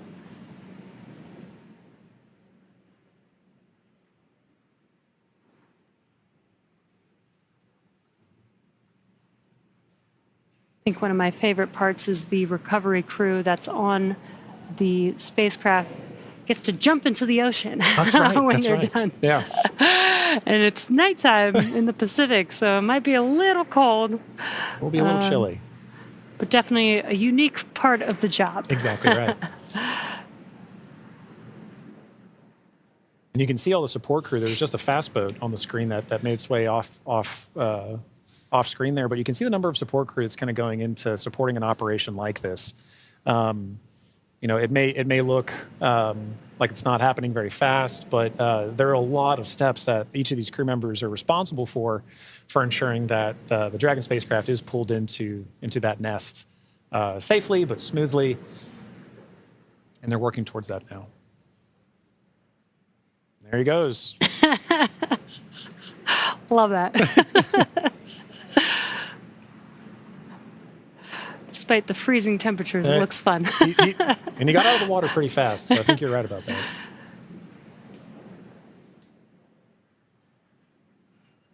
All right. Looks like lift is about to begin.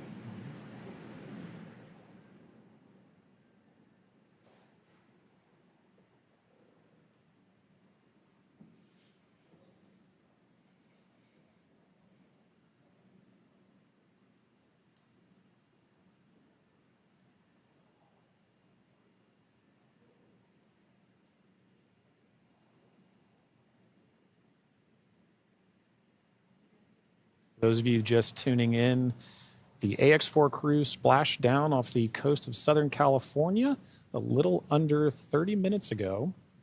And we are now in the Dragon SpaceX. Rigging is complete. Stand by for capsule lift. Dragon copies. Dragon SpaceX. Capsule lift in progress. Brace. good verbal confirmations there and visual confirmations that we're getting a successful lift. Dragon copies. And again, those comms, crew can't see what's happening outside of the spacecraft, so letting the crew know what's happening so they understand, you know, the vehicle moving, what those different feelings are with the spacecraft moving around. Trying to give crew some level of situational awareness of where they are and where they're going next. So Dragon will remain in the nest during the crew extraction and for the journey back into port. The spacecraft is currently was just lifted, as you saw, and set on the nest. And from here, it'll be centered and oriented. And then from there, Dragon will be translated into the hangar underneath the helipad aboard the ship so that we can then open the hatch. And once open, a SpaceX medical doctor will be the first one in to check on the crew to see if they are ready to egress out of the vehicle. And as we noted earlier, Axiom medical teams are also on the recovery vessel, working in tandem with SpaceX staff to assess and assist the crew. The astronauts will egress, or what we call exit, from Dragon's side hatch, pending spacecraft orientation in the water. Before opening the hatch, the spacecraft's cabin pressure must be equalized with the outside environment. Now, once the hatch is opened, that will be the Axiom-4 crew's first breath of fresh air since boarding Falcon 9 at the start of their mission on June 25th. And that will be an exciting moment for the crew, I know. But for the crew and also for the ground crews, getting that first confirmation of your crew exiting the spacecraft, getting good medical checks, and then coming out and giving a thumbs up is something everybody wants to be able to see, and we'll be able to see it soon. Yeah. And it looks like the spacecraft is nestled into the nest. Dragon, SpaceX, welcome aboard the recovery ship. Apology for the delayed call earlier. We are still working to transition the forward link. Recovery personnel are completing their final checks, and I will let you know when we are ready for translation across the deck to the egress platform.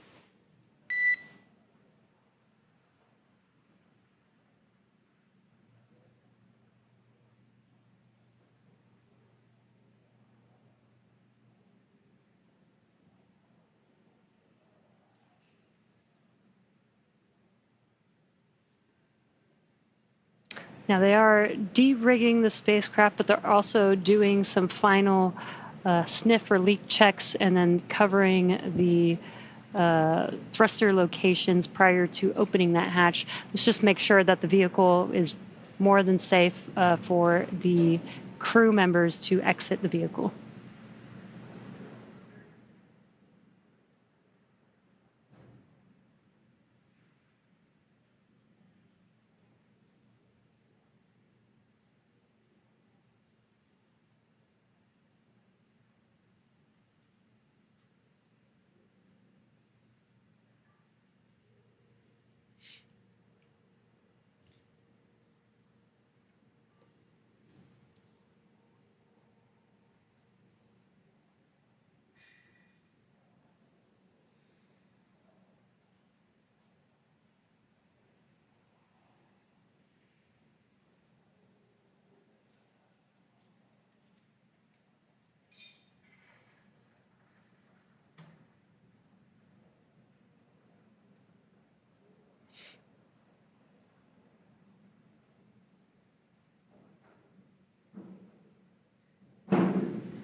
Again, if you're just now joining us, the Dragon spacecraft has been lifted onto the recovery vessel Shannon.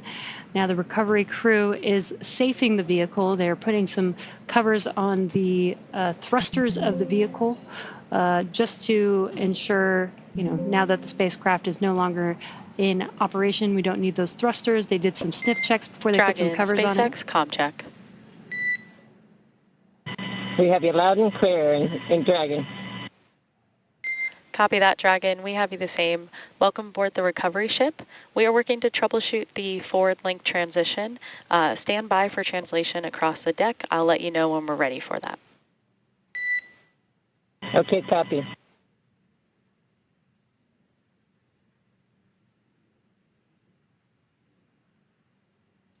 right, The crew is preparing for translation. This is where that Dragon nest is going to move the spacecraft towards the deck, and that deck is going to meet the bottom of the Dragon hatch, and that'll enable the crew to egress or exit the Dragon spacecraft onto a platform on the recovery vessel. And again, the recovery crew looks like they may have finished safing the vehicle in preparation for that translation. As you mentioned, Jesse, that hatch that you see right in the center of the spacecraft, when we see crew egress from that, SpaceX medical personnel will be there to assess crew and assist them along with other ground support crew out of the spacecraft. And at that point, that will be our first time being able to see the Ax-4 crew since their liftoff to the International Space Station on June 25th.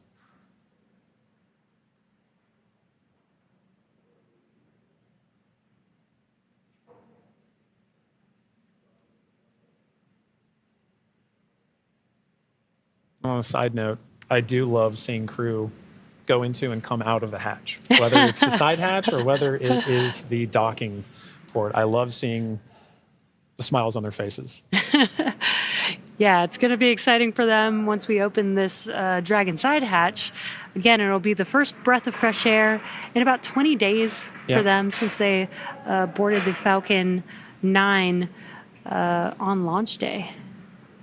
And it is an interesting distinction. You launch in the Atlantic and you splash down the Pacific. It's very different breaths of air that you're getting. And you traveled all over space for thousands of miles. 288 orbits, something like 7.6 million miles, all just to come down across the country. Millions of miles, I should say.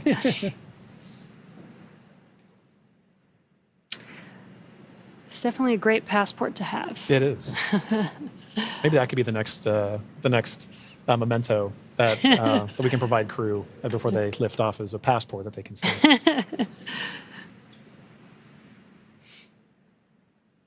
think the locations would be orbits. That'd be really cool. Outside of Earth. Yeah. Earth orbits, low Earth orbit.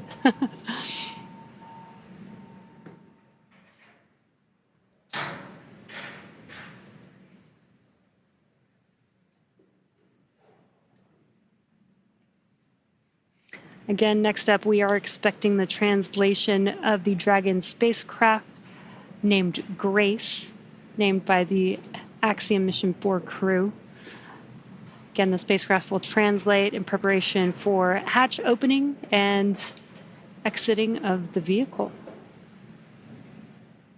A few moments ago, Core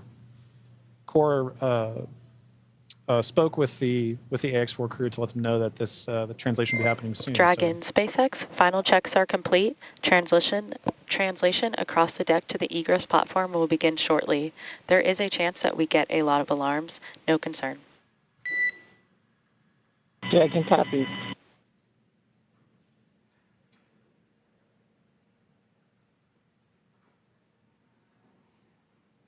And we have movement. Translation is beginning.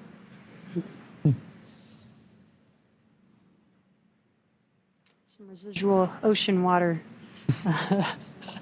splashing down, and then we are washing down the hatch area. Again, just preparing for the vehicle's side hatch to be opened. Getting some of that salt water off, maybe some of that plasma from reentry off. Right, all nominal processes to ensure that that crew can safely egress the vehicle, but also that ground personnel are safely protected while handling the spacecraft and crew as well. So at this point, we can see SpaceX personnel positioning themselves to support in this, as well as the spacecraft making final approaches to that upper landing pad for crew to egress the vehicle.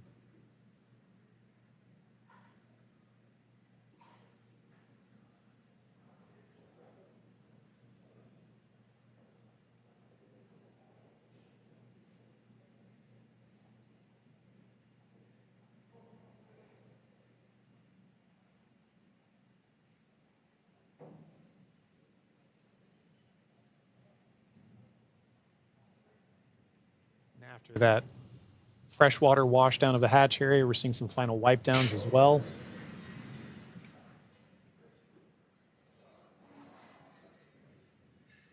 For those with a keen eye as well, you can see on the side of Grace, as it was making its approach towards the upper landing, the Axiom logo proudly displayed on the spacecraft. We had some great shots during the docking footage of SpaceX Axiom making a beautiful image of the vehicle docked to the International Space Station. It's a little worn, A little but toasty. a little toasty. A little toasty. All part of nominal ops, though. 3,500 degrees Fahrenheit That'll will do do that. that.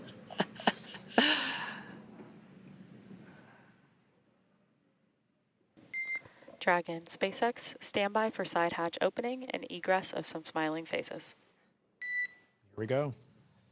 All right, we're looking forward to it.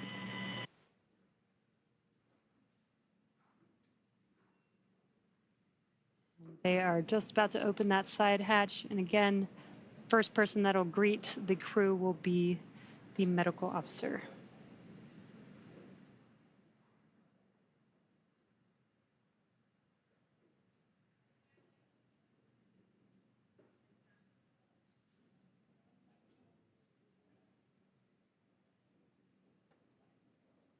The hatch is open, and ground crews are making first contact with the Axiom 4 crew.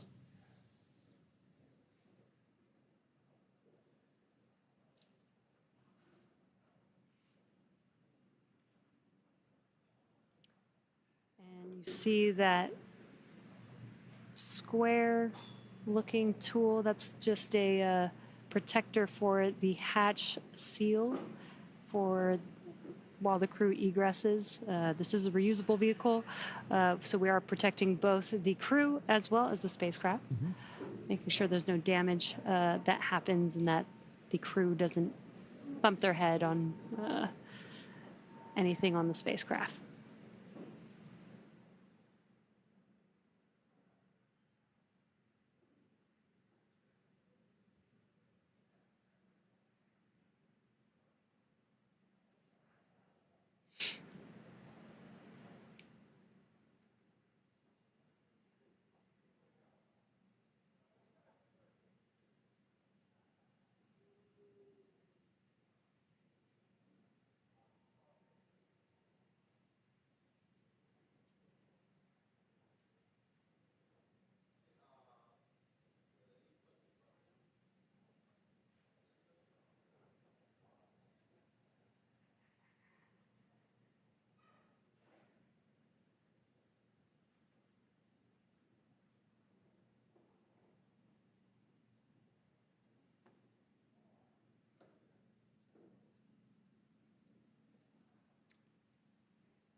Looks like we're getting, the crew's getting some first photos. Yep. That's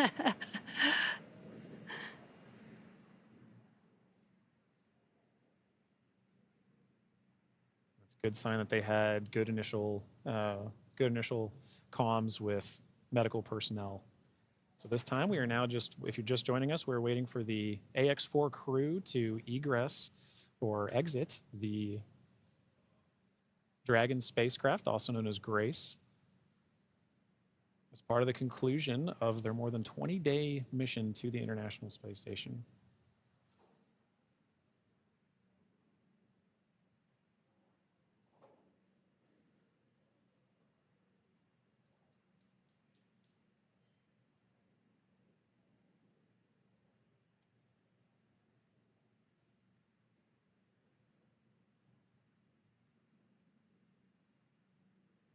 You can see the crew is handing some of their cargo. That looks like their tablets that they use throughout their mission.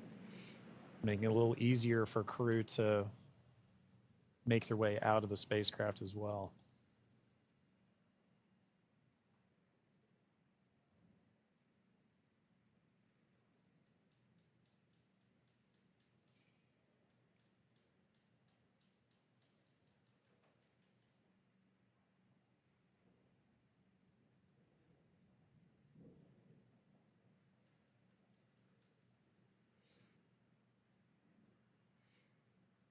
Looks like they just removed the footrests.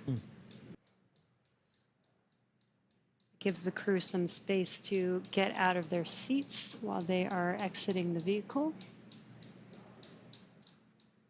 Now getting some great internal views of the Ax-4 crew in their Yes. spacecraft. I already saw some big smiles, Yep. as people we've all been saying.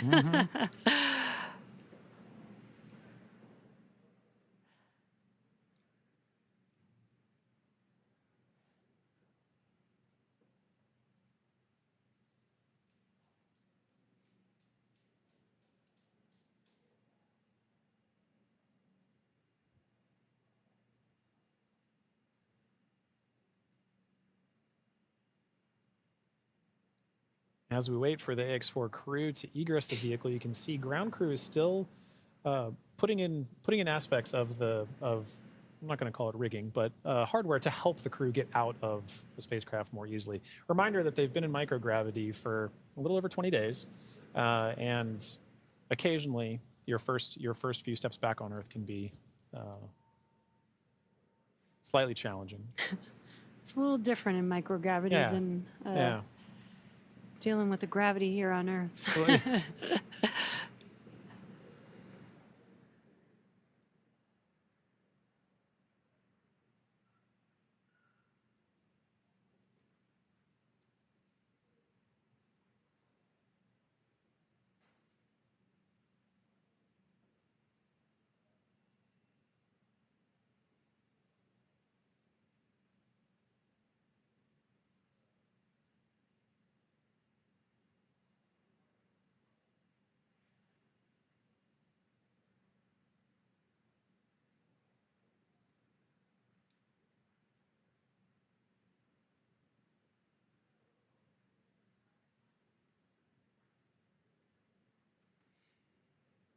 Just now joining us, we are waiting for the Ax-4 crew to exit the Dragon spacecraft Grace.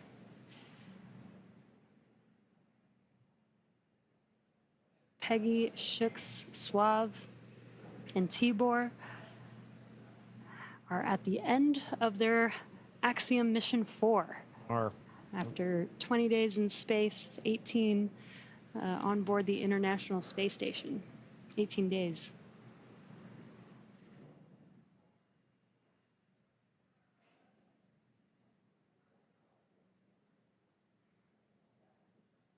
And now this wraps up a very significant portion of the mission, but it's not entirely over. We still have a few medical checks to go, and then in addition to that, the Ax-4, all the research done on the Ax-4 mission is all going to be in a world of post-processing, analysis, assessment, and that's all part of it, as well as crew debriefs. So, following after crew egresses the spacecraft and gets good medical checks, at that point we'll be getting the crew back home, and then continuing the final, we'll call it terrestrial-based operations of the That's Ax-4 right. mission. I guess it's more of the end of the space-facing portion of These the operational mission. phases. Right. We're still going to take our time to get there. You can see ground crews are still working with the crew members and hardware inside. They've established some ground support equipment to help in the aid of the Ax-4 crew getting out of the spacecraft.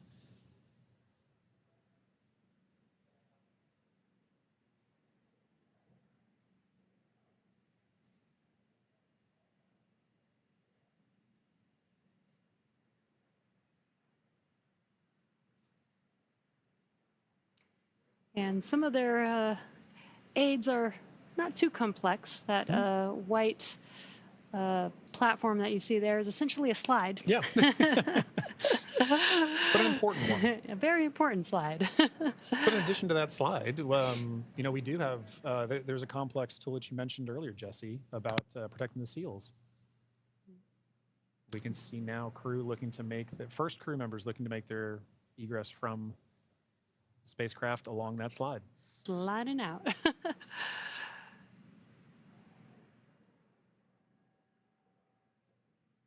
And there she is. We see Commander Peggy Whitson, all smiles, exiting the spacecraft Grace. That is a beautiful sight. Peggy Whitson, the Ax-4 commander, is home, having logged 695 days in space on 5 flights. She is the 7th on the all-time list for most days in space by a human. It's an incredible feat. Legendary.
So far, we've had Commander Peggy Whitson exit the Dragon spacecraft. We are waiting for the remaining 3 crew members of the Ax-4 crew. There's no real order to the egress. It's really up to the crew. So we're patiently waiting to see who's up next. Right.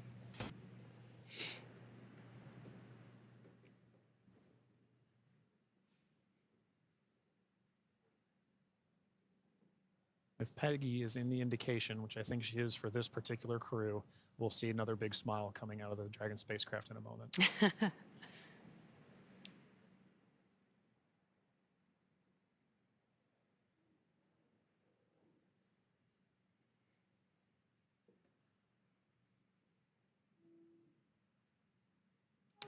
And we've got our pilot, Shubhanshu Shukla, as our second crew member exiting the spacecraft. And some big smiles, as you said.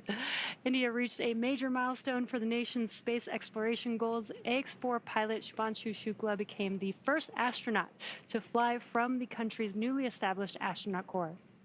His participation marks a vital step forward for ISRO's Gaganyaan program, which aims to send Indian astronauts into space aboard domestically developed spacecraft. Shukla's flight demonstrates India's readiness to execute international missions and reflects the country's broader ambitions to become a key player in the global space community. As India continues to expand its capabilities in crewed spaceflight, this mission serves as both a proving ground and a symbol of its commitment to innovation, collaboration, and leadership in space exploration.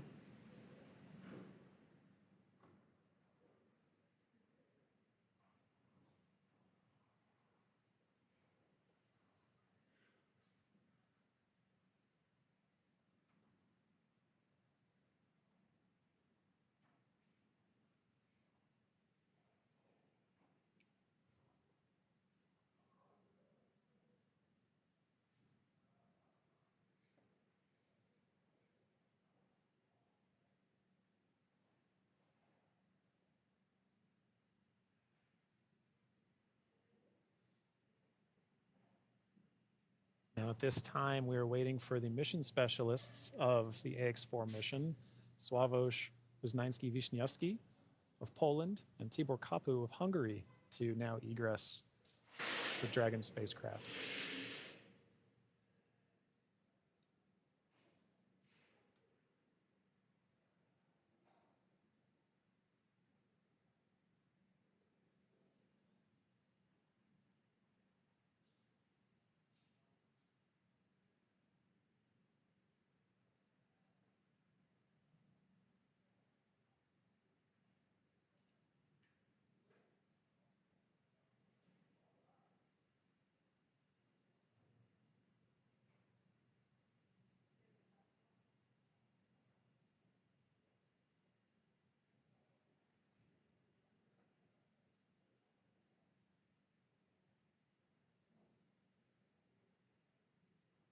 have our third crew member now egressing the vehicle. And there is Sławomir Uznański-Wiśniewski of Poland. Sław is all smiles for this, which I love to see. Now, Poland's participation in the Ax-4 mission through the Ignis program marked a pivotal step in the country's growing role in space exploration. Astronaut Sławomir Uznański-Wiśniewski, flying in partnership with the European Space Agency, led a research agenda focused on some of the most pressing challenges in human spaceflight: mental health, artificial intelligence, and radiation monitoring. These areas are critical not only for ensuring astronaut well-being on long-duration missions, but also for enabling safe and sustainable exploration beyond low Earth orbit. The Ignis mission reflects Poland's strategic investment in cutting-edge science and its ambition to contribute meaningfully to the future of deep space travel. It also signals a broader shift in Europe's space landscape, where emerging space nations are taking on increasingly vital roles in shaping the next era of exploration.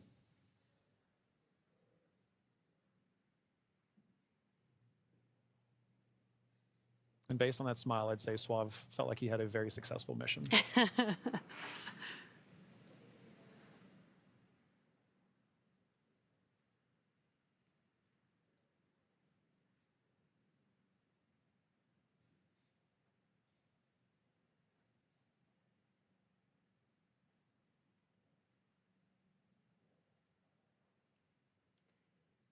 Three of four crew members have exited the Dragon spacecraft. We're now just waiting for the final crew member, Tibor, to exit the spacecraft here.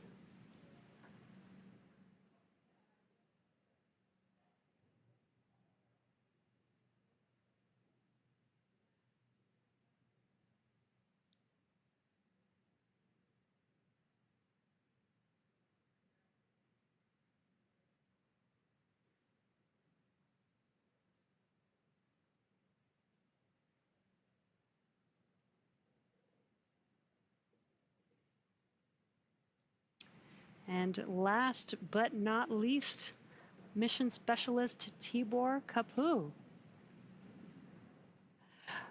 Hungary marked a significant milestone in its space ambitions with the Ax-4 mission as astronaut Tibor Kapu became the first Hungarian to reach the International Space Station, and all smiles from him there. His participation under the banner of the Hunor Hungarian to Orbit program represents Hungary's commitment to advancing its role in international space exploration. This mission signifies the country's return to human spaceflight after decades and highlights its strategic investment in science, technology, and innovation. And Jesse, it was wonderful seeing Tibor's smiles and waves and high fives.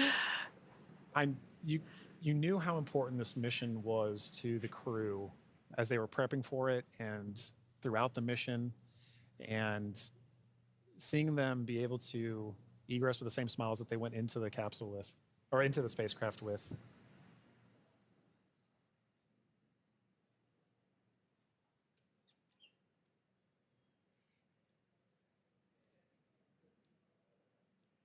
Well, at this point, the crew is now safely back home on Earth. Yeah. Now that our crew are safely back home on Earth and getting the first checks by SpaceX and Axiom space medical teams, we're going to wrap up our live coverage of their historic return. Ax-4 lifted off from Launch Complex, from Launch Pad 39A at 2:31 a.m. Eastern Time on Wednesday, June 25th, and arrived at station on Thursday, June 26th. They spent about 20 days in space and 18 of those days on the International Space Station before undocking yesterday. And then this morning at 2:31 a.m. Pacific Time, they splashed down off the coast of San Diego, California. What an amazing journey it's been for them so far. Yeah, it's been absolutely incredible. And Jesse, it's been fantastic again sharing the desk with you. Thank you so much for joining me on this, and I'm glad we got to spend this time together. But now this crew's entire trip is home, we're ready to move on to the next phase of the mission. So to SpaceX, thank you for an incredible flight and taking such great care of our crew. To NASA, the International Space Station partners, and the Expedition 73 crew, thank you for helping make the efforts of the Ax-4 mission possible. We're really looking forward to collaborating with everyone again soon. And a special thank you to ISRO, ESA, and Hunor for entrusting us with this mission. And to all of you watching at home, it's been an honor and a privilege to share the journey of Peggy, Shooks, SWAV, and Tibor to space and back again. So as we bring this mission to a close, we celebrate how the Ax-4 mission continues to demonstrate that the opportunities presented in microgravity have now grown to include more countries, more institutions, industries, and individuals than ever before. Through missions like this, we're redefining the pathway to low Earth orbit and building for beyond.